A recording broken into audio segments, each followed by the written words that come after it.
তাআলা কত নিয়ামত দিয়ে আমাদের পৃথিবীটাকে তৈরি করে দিয়েছে। আলহামদুলিল্লাহ।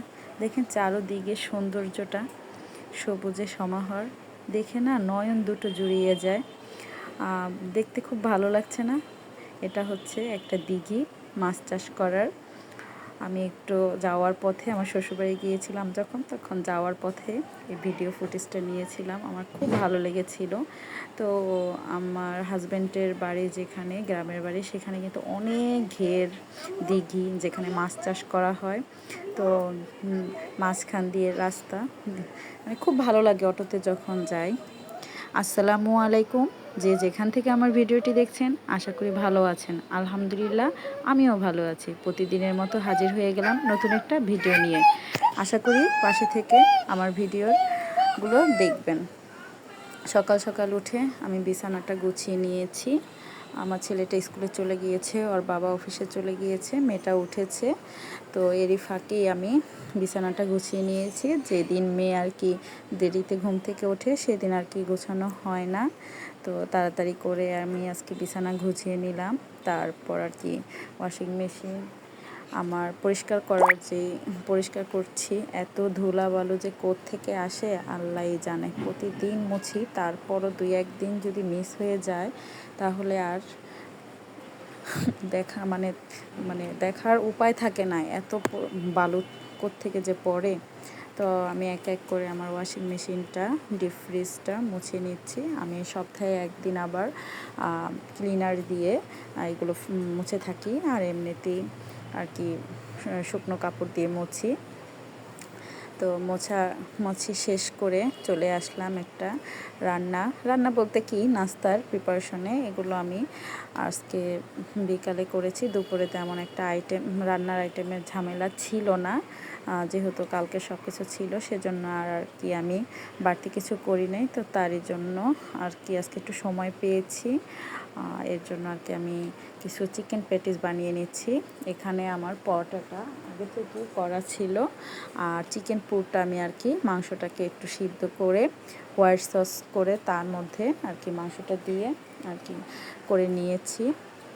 এই পুরটা দিয়ে কিন্তু হাফ মন পিঠা, তারপর পেস্ট্রি, ব্রেডের ভিতরে দিয়ে যে আইটেমটা করা হয় ওইটা করা যায়। তারপর চিকেন পরোটা করা যায়।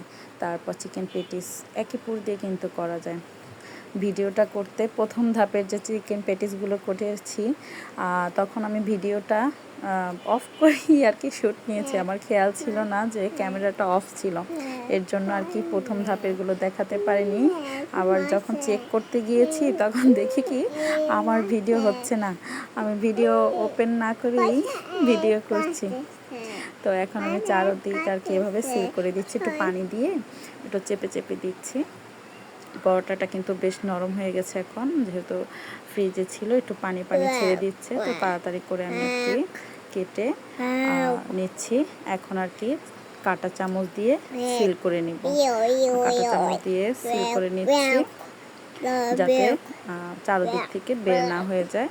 আর এরই মধ্যে আমি আর কি ওভেনে 160 ডিগ্রি টেম্পারেচারে ফ্রি হিট করতে দিয়েছি। এটা আমি 160 ডিগ্রিতে প্রায় 15 মিনিট রেখে ব্রেক করব। হাতে যদি 15 থেকে 20 মিনিট সময় থাকে তাহলে কিন্তু এই আইটেমটা মেহমান বসিয়ে কিন্তু তাদেরকে সার্ভ করা যেতে পারে। এটা পুরটাও কিন্তু আমরা এটাকে আর কি ফ্রিজে রাখতে পারি কিন্তু পুরটা তৈরি করে। আর পরোটা তো আমাদের ঘরে ফ্রোজেন পরোটা সাধারণত বাচ্চা যাদের স্কুলে টিফিন দিতে হয় তাদের ক্ষেত্রে থাকি, সেক্ষেত্রে আমরা এই আইটেমটা কিন্তু তৈরি করতে পারি। এখন আর কি ডিমের কুসুম আমি এর উপরে আর কি দিয়ে দিচ্ছি। আর এখন আমি দিয়ে দিচ্ছি, এই তো হয়ে গেছে আমার চিকেন প্যাটিসের। এখন আর কি ব্রেক করতে দিব। দেখেন মাশাআল্লাহ খুব সুন্দর কালার এসেছে এবং খেতে কিন্তু খুব মজা হয়েছিল।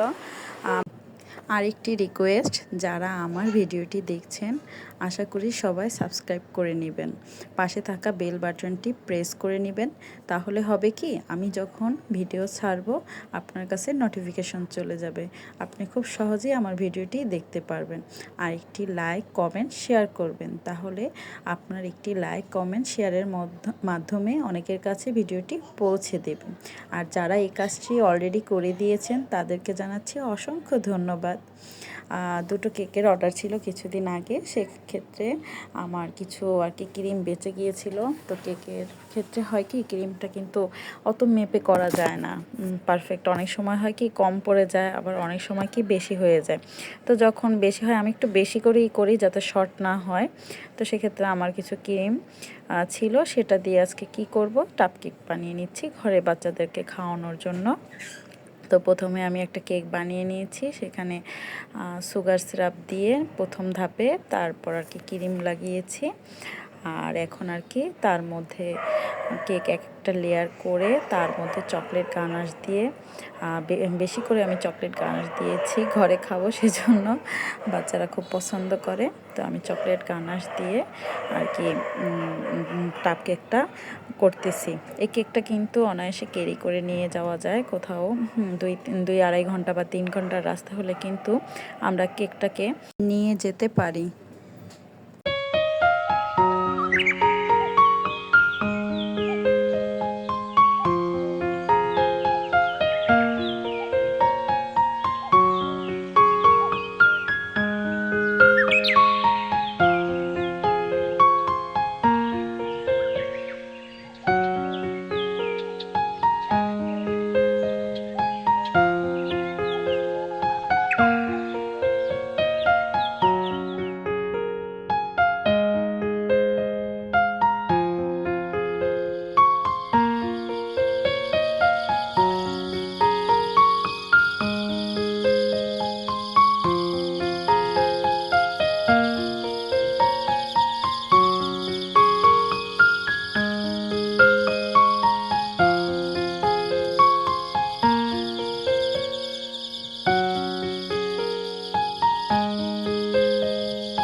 এই তো আমার কেকটা শেষ হয়ে গেল বানানো, এখন আমি ফ্রিজে রেখে দিব। উপরে কিছু চকলেট চিপস দিয়ে দিলাম। আজকের ভিডিওটি এখানেই শেষ করছি। আল্লাহ হাফেজ।